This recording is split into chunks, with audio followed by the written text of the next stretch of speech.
Doa pembuka. Allah Bapa yang kami puji dalam nama Tuhan Yesus Kristus. Kami bersyukur untuk kasih dan penyertaan-Mu dalam kehidupan kami. Kami boleh merasakan hari yang baru dan nafas kehidupan. Saat ini kami akan mendengarkan firman-Mu. Terangi hati dan pikiran kami supaya kami dapat memahami dan melakukan firman-Mu dalam kehidupan kami. Di dalam nama anak-Mu Tuhan Yesus Kristus Tuhan kami berdoa. Amin. Shalom.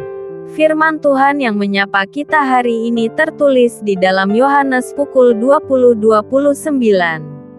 Kata Yesus kepadanya, "Karena engkau telah melihat Aku, maka engkau percaya. Berbahagialah mereka yang tidak melihat, namun percaya." Demikianlah firman Tuhan. Bapak, Ibu, Saudara yang dikasihi Tuhan Yesus Kristus. Benar sekali. Thomas sering menjadi label, bahkan mungkin sebutan, bagi orang yang tidak percaya dan menuntut bukti nyata. Dalam kehidupan sehari-hari, kita memang sering menuntut bukti atas sesuatu. Kita pun sering tanpa sadar menuntut Tuhan untuk memberikan sesuatu yang nyata supaya kita percaya bahwa penyertaan Tuhan itu ada dalam diri kita. Memang dalam sisi duniawi, segala sesuatu itu harus ada bukti untuk menyatakan kebenaran.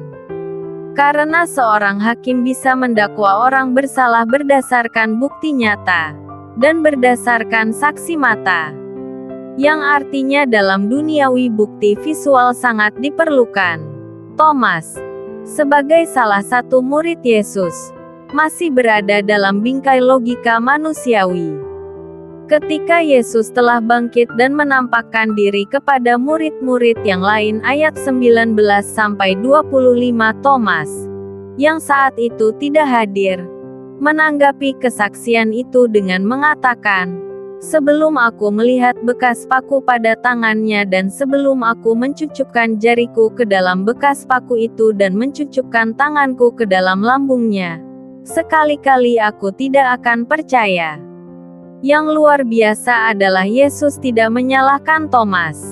Yesus justru langsung mengulurkan tangannya dan memberikan bukti persis seperti yang Thomas minta ayat 27, "Taruhlah jarimu di sini dan lihat tanganku.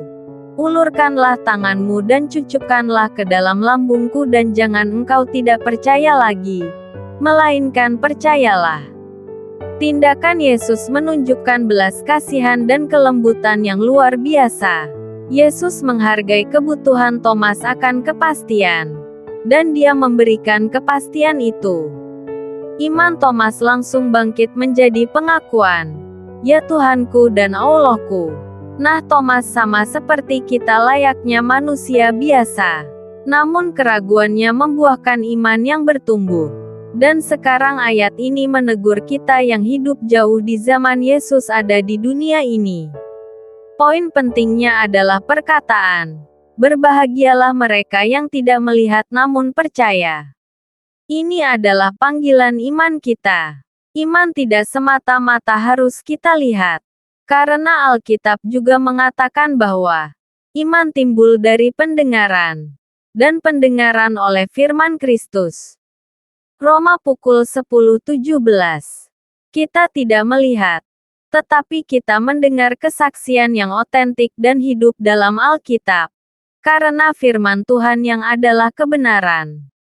Oleh karena itu, jika apa yang kita minta tidak terjadi sesuai keinginan kita, atau ada banyak hal yang tidak bisa kita lihat atau mungkin juga kita mempunyai banyak keraguan atas tantangan hidup yang belum mempunyai jalan keluar, jangan menganggap bahwa Tuhan tidak menyertai kita. Sebab Tuhan tidak pernah menjanjikan kehidupan selalu baik-baik saja.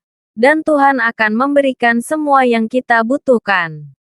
Tetapi janji Tuhan adalah selalu menyertai sampai akhir hidup kita. Amin. Doa penutup. Kita kembali berdoa. Ya Allah Bapa kami yang baik, terima kasih untuk firman yang baru saja kami dengarkan.